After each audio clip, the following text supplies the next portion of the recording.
Ryan's office revenge. He didn't even let me pour my second cup of coffee. Brandon Walsh stood in my office doorway like he owned the place, arms crossed, chin up with that smug look kids get when they think they've outsmarted their old man. His suit was navy, expensive, and way too tight across the shoulders. The kind of fit that screams insecurity wrapped in daddy's money. "Daniel," he said, not bothering with good morning or anything decent. "We're letting you go. Effective immediately. My name is Daniel Murphy. I'm 51 years old. I live in Columbus, Ohio, in a house I bought when my son Jake was 10 and my marriage was still worth saving. Until this exact moment, I was the founder and CEO of Apex Industrial Security, a cybersecurity firm that protects manufacturing plants and defense contractors from hackers who'd love nothing more than to shut down American production lines." I set my mug down real slow. The coffee was still steaming, black as motor oil, just the way I like it after 20 years in the Marines. Taught me to appreciate simple things done right. "Excuse me?" He shifted his weight, but kept that practiced confidence. "The board decided to move in a new direction. We need leadership that aligns with our evolving vision." Evolving vision. I almost laughed. This from a 28-year-old Stanford MBA who couldn't tell the difference between a PLC and a PDF when he walked through our doors 8 months ago. The kid had spent his first week asking our senior engineers what industrial control systems meant. Now he was standing in my office talking about vision. "And who authorized this decision?"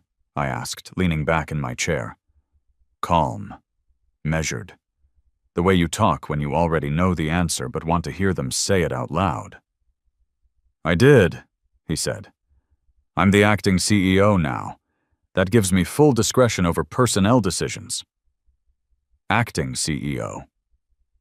Brandon Walsh, fresh out of business school, where they hand out degrees like participation trophies. Before joining us, he worked at some venture capital firm in California, which is a fancy way of saying he moved other people's money around and called it strategy. He got hired because his father, Thomas Walsh, owned a 12% stake in my company and had been whispering in board members' ears for the better part of a year. Old-fashioned nepotism, dressed up as strategic planning. The irony wasn't lost on me.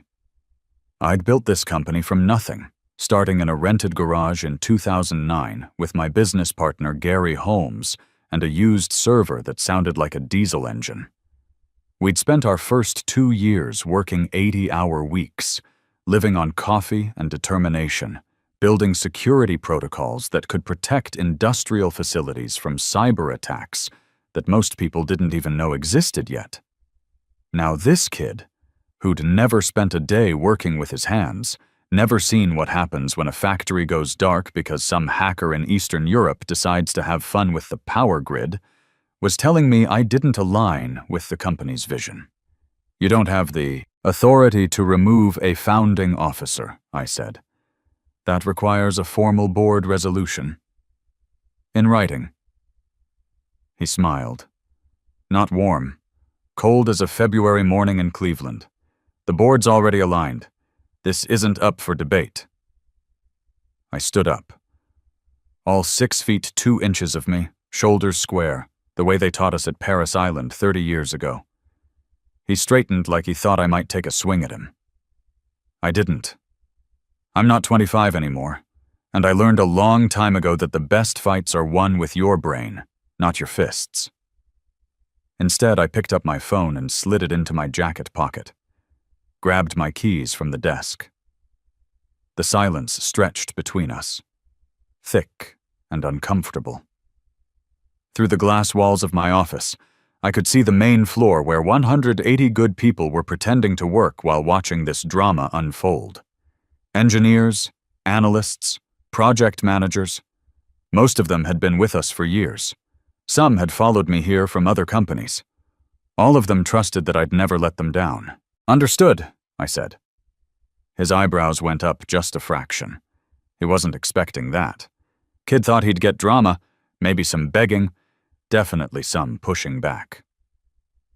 Instead, I walked past him without another word, down the hallway, past the conference rooms, and the break area where someone had put up a banner for our upcoming contract renewal with Midwest Manufacturing. The elevator ride down felt longer than usual. Funny how time stretches when your world shifts underneath you. Not that I was panicking. 20 years in the Marines teaches you to stay calm when things go sideways, and I had a feeling this was about to get very sideways indeed. I walked through the lobby without stopping. Linda at the front desk looked up with concern in her eyes, but I just nodded and kept walking. No point making a scene. Not yet, anyway. My truck was in the same spot it had been for 14 years, reserved parking with my name painted on the concrete barrier. I got in, closed the door, and sat there for a minute with the engine off, hands on the steering wheel. The parking garage was quiet, except for the hum of fluorescent lights and the distant sound of traffic from the street above. That's when I reached into my briefcase and pulled out my laptop. I connected to my phone's hotspot and waited for everything to load. Took about 10 seconds. First thing I pulled up was the company charter, the original one I wrote myself in a Denny's back in 2009 with Gary Holmes. We were both broke then, living on unemployment checks and veteran benefits, trying to figure out how two ex-Marines could turn our experience with military cybersecurity into something that could pay the bills. Back then, most manufacturing plants had about as much cyber protection as a screen door. The big companies were starting to worry about hackers, but the smaller operations, the ones that actually made things, they figured if they weren't connected to the internet, they were safe. They were wrong. Dead wrong. And Gary, and I knew it, I scrolled down to Section 6, Subsection C. There it was, highlighted in yellow, because I'd flagged it 18 months ago, when Gary told me he wanted to retire and move to Florida with his wife Susan. No founding officer may be removed from their position without a 2/3 majority vote of the board, documented in writing and delivered with 30 days advance notice. Brandon hadn't given me 30 days. Hell, he hadn't given me 30 minutes. I took a screenshot, opened a new email, and typed in the addresses of all 7 board members. Subject line: Immediate review required. Charter violation. Body: 1 sentence. Refer to Section 6C. I'll be in the office tomorrow at 9 a.m. sharp to discuss next steps. Hit send. Then I opened the file I kept updated every quarter, like clockwork. Equity distribution. Every stock transfer, every option exercised, every share bought and sold. Gary had owned 40% when we started. By the time he left, he was down to 25% after we brought in outside investors and issued employee stock options. He sold me his shares for $3.2 million, fair market value, because he trusted me to keep the company true to what we'd built. After Gary left, I kept acquiring pieces whenever the opportunity came up. Board members who wanted to diversify their portfolios, early investors who got nervous about the defense sector, employees who needed cash for their kids' college tuition. I never pressured anyone, never played hardball, just made fair offers when people were ready to sell. Thomas Walsh had been one of those early investors. Came in during our Series A funding round in 2012 with $2.8 million when we needed capital to expand.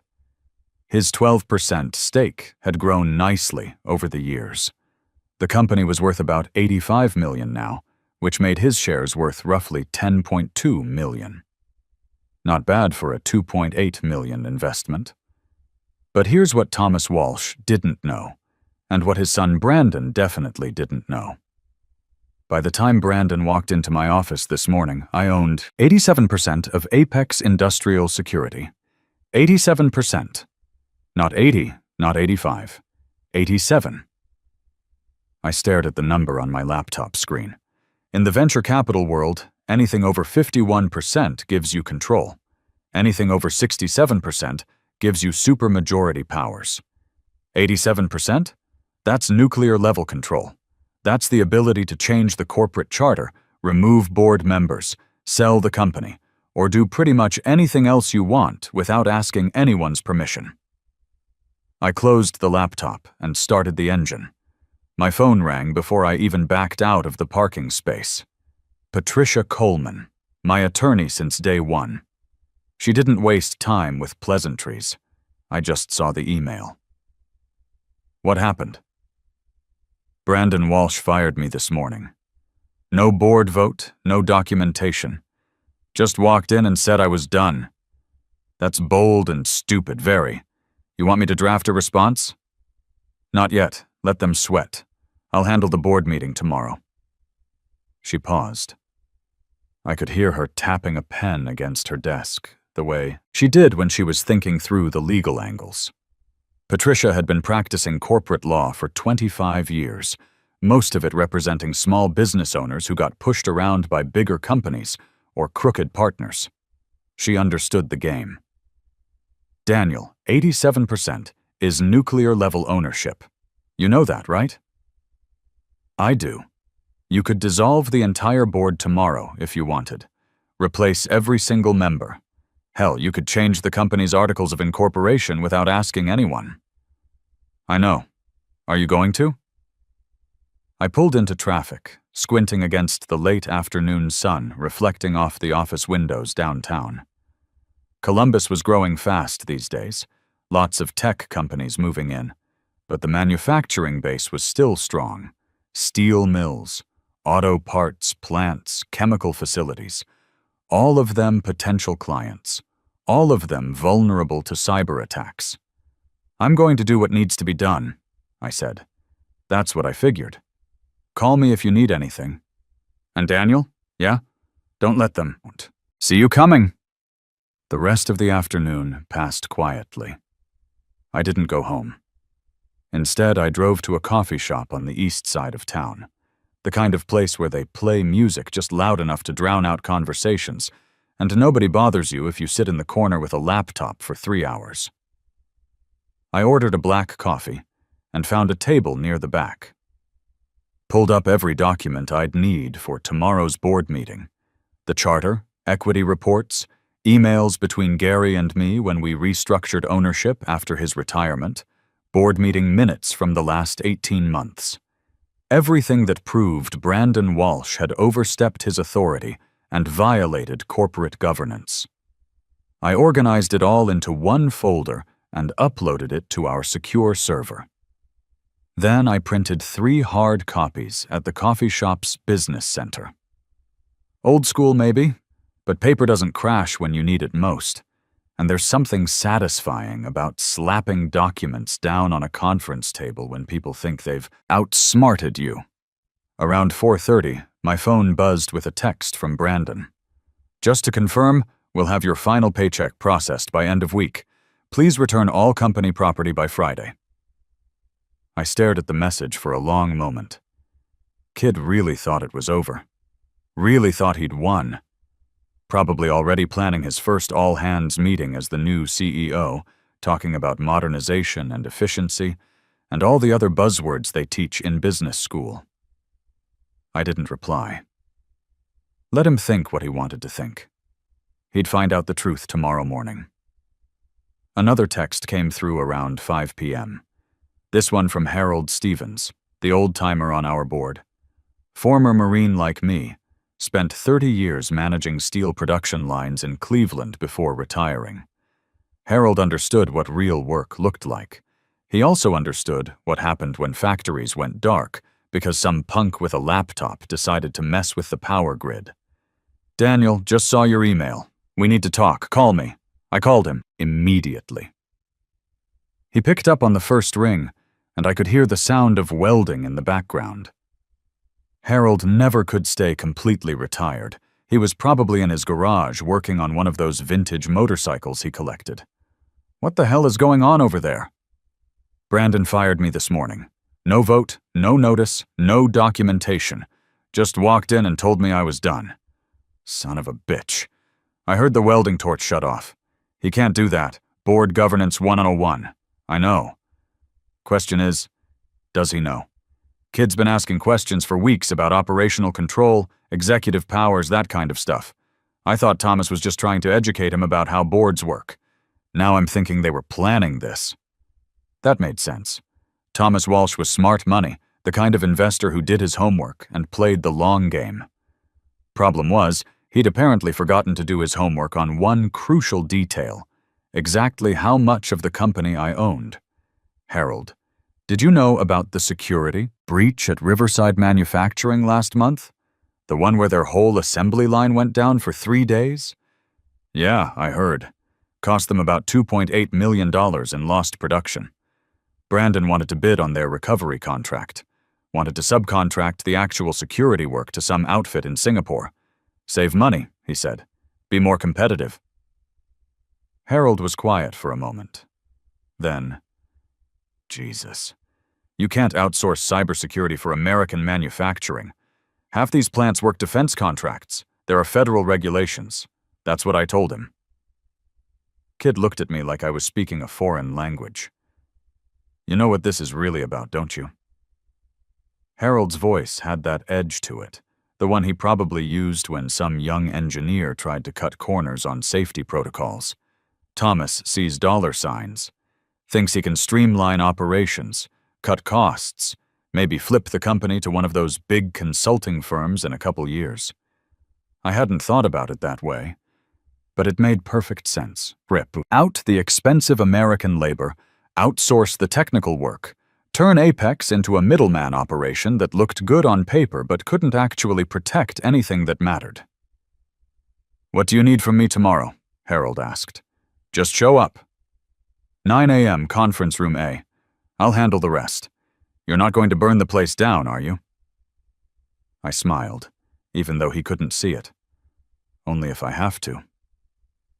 After I hung up with Harold, I sat in the coffee shop for another hour, thinking through the board dynamics.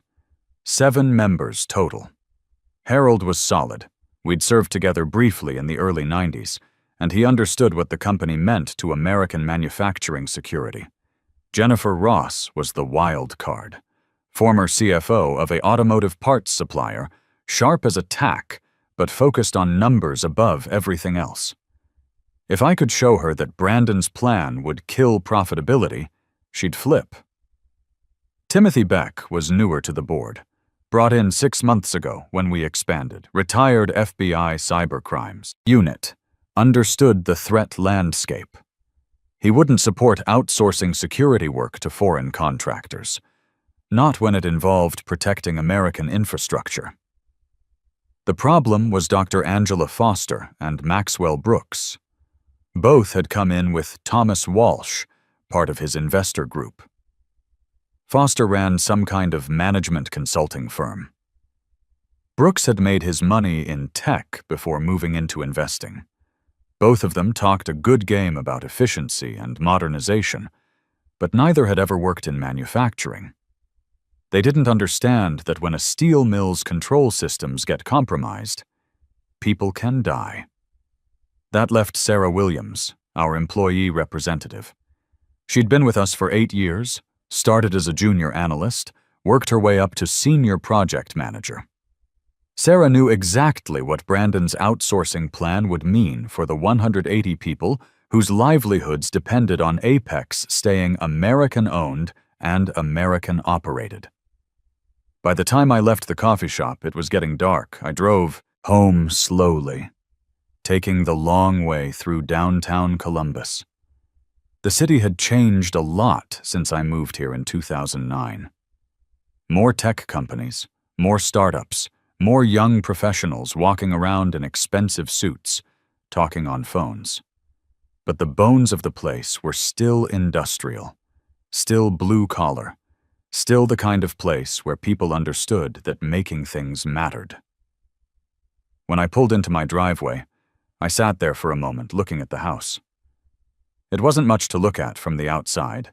Standard 1980s construction, 3 bedrooms, 2-car garage. But it was paid off, and it was mine. Just like the company was mine, even if Brandon Walsh and his father didn't know it yet. I went inside and heated up leftover Chinese takeout from the weekend. While I was eating, my phone rang. Jake, calling from Ohio State. Dad, I heard something happened at work today. You okay? Word travels fast in the cybersecurity world, especially when it involves a company founder getting fired by a board member's kid. Someone on our engineering team probably had a friend who had a friend who went to school with Jake. I'm fine, son. How'd you hear about it? Tommy Rodriguez's older brother works at Midwest Manufacturing. Said there was some drama at Apex, something about Brandon Walsh taking over. I should have figured. Midwest Manufacturing was one of our biggest clients, an automotive parts plant that employed about 600 people in the suburbs. We'd been protecting their systems for 5 years, ever since they got hit by a ransomware attack that could have shut them down permanently. It's complicated, Jake. I'll explain everything when I see you this weekend. Dad, he paused, and I could hear the concern in his voice. You built that company, you and Mr. Holmes. Brandon can't just take it away from you. No, I said, looking out the kitchen window at the backyard where I'd taught Jake to throw a curveball 10 years ago. He can't. Need me to come home? I can drive down tonight, stay in school. Stay. Focus on your engineering finals. This'll all be sorted out by tomorrow. After I hung up with Jake, I poured myself a beer and sat on the back deck. The night was cool, and I could smell wood smoke from someone's fireplace down the street. Somewhere in the distance, a train whistle echoed across the city. I didn't think about tomorrow, didn't rehearse what I'd say, or plan out my strategy. I already knew what I was going to do. Instead, I just sat there in the quiet, letting the weight of 14 years settle on my shoulders. I woke up at 5:30 the next morning. No alarm needed. My body just knew. Made coffee, scrambled eggs, toast with butter, sat at the kitchen table reading the news on my tablet while I ate. Nothing about cybersecurity threats or manufacturing security. Just politics and sports and celebrity gossip. The world had no idea that in 3 hours, the future of American industrial cybersecurity might change forever. By 7:30, I was showered, dressed in my best Navy suit, and driving toward downtown Columbus. Traffic was light. I pulled into the parking garage at 8:45, parked in my old spot. The nameplate was still there. D. Murphy, CEO. I grabbed my briefcase and headed up. The elevator ride felt different this time. Not like yesterday's descent into uncertainty, more like climbing toward something that had been inevitable from the moment Brandon Walsh walked into my office and thought he could erase 14 years of work with a single conversation. Conference Room A was already occupied when I arrived at 8:58.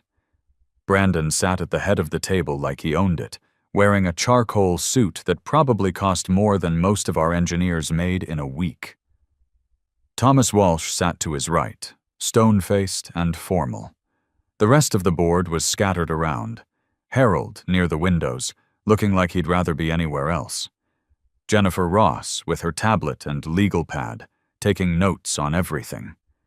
Timothy Beck, studying some documents. Dr. Foster and Maxwell Brooks sitting together. Clearly Team Walsh. Sarah Williams in the corner, nervous energy radiating off her like heat. I walked in at exactly 9 a.m. Didn't knock. Didn't ask permission, just pushed the door open and strode to the opposite end of the table. Set down my briefcase with enough force that everyone looked up. "Good morning," I said. "Thank you all for coming on such short notice." Brandon leaned back in his chair, trying to project confidence. "Daniel, I appreciate you wanting to discuss the transition, but as I mentioned yesterday, the decision has been made." "Has it?" I opened my briefcase and pulled out the folders. Because according to our corporate charter, Section 6, subsection C, no founding officer may be removed without a 2-3 majority board vote, documented in writing, with 30 days advance notice. I slid copies of the charter across the table. You gave me none of those things, Brandon, which means yesterday's termination was not only inappropriate, it was illegal under Ohio corporate law. Thomas Walsh finally spoke, his voice calm and measured. Daniel, we understand you're upset, but Brandon has full authority as acting CEO to make personnel decisions. Acting CEO appointed by whom? I looked around the table. Show me the board resolution. Show me the documented vote that gave him that authority. Silence. Dr. Foster shifted in her seat. Maxwell Brooks was suddenly very interested in his coffee cup. Harold cleared his throat. Thomas, did the board actually vote on Brandon's appointment? Because I don't remember that meeting. It was understood, Thomas said, given our strategic direction discussions. Understood by whom? Timothy Beck leaned forward. Because corporate governance doesn't work on understandings. It works on documented decisions. I could see the momentum shifting. Time to play my ace card. There's something else you should all know, I said. I opened the second folder and pulled out the equity distribution report. Before we discuss Brandon's authority, or lack thereof, let's talk about company ownership. I placed the document in the center of the table. As of yesterday morning, I own 87% of Apex Industrial Security. The room went dead quiet. Jennifer Ross picked up the paper, scanned it, and her eyes went wide. She passed it to Harold, who looked at it and whistled low under his breath. 87%, I repeated. Acquired legally over the past 6 years through fair market transactions with willing sellers. Every purchase properly documented and filed with the state. Brandon's face had gone pale. That's impossible. Is it? When's the last time you actually looked at the equity reports, Brandon? When's the last time your father looked? Thomas Walsh snatched the document from Harold's hands, studied it for a long moment, then slowly set it down. His expression had shifted from confident to something that looked a lot like panic. This changes nothing, Dr. Foster said, but her voice lacked conviction. The board still has oversight, responsibility. The board serves at the pleasure of the shareholders, I said, and the primary shareholder is sitting right here. Sarah Williams spoke up for the first time. What does this mean for the employees? I turned to her. It means no outsourcing to Singapore, no layoffs to cut costs, no compromising American manufacturing security for short-term profits. Harold stood up. All right, let's make this official. I move to reverse Daniel Murphy's termination and restore his position as CEO of Apex Industrial Security. Seconded, Timothy Beck said immediately. All in favor? Harold called. Hands went up around the table. Harold, Timothy, Jennifer, Sarah. 4 out of 7. I looked at the others. Dr. Foster, Maxwell, you're both smart business people. You understand what 87% ownership means. Dr. Foster raised her hand reluctantly. Then Maxwell Brooks. 6 votes. Brandon slammed his palm on the table. This is ridiculous. You can't just— Motion carries, Harold interrupted. Daniel, you're officially reinstated as CEO. Brandon looked at his father, waiting for support that never came. Thomas Walsh was staring at the equity report like it might change if he looked at it long enough. Fine, Brandon said, standing up so fast his chair rolled backward. You can have your little company. But you're making a mistake. American manufacturing is dying. Outsourcing is the future. Maybe, I said, but not on my watch. He stormed out, leaving the door open behind him. Thomas Walsh followed a moment later, pausing only to look back at me with something that might have been respect. After they left, The remaining board members sat in silence for a moment. Then Jennifer Ross started laughing. Quiet at first, then louder. 87%, she said, shaking her head. You've been playing chess while they were playing checkers. I just protected what we built, I said. 2 weeks later, I was in my office when Patricia Coleman called. Thomas Walsh wants to sell his shares, she said, all day 12%. His lawyer called it this morning. What's he asking? $8.5 million. Fair market value. I leaned back in my chair. If I bought those shares, I'd own 94% of the company. 94%.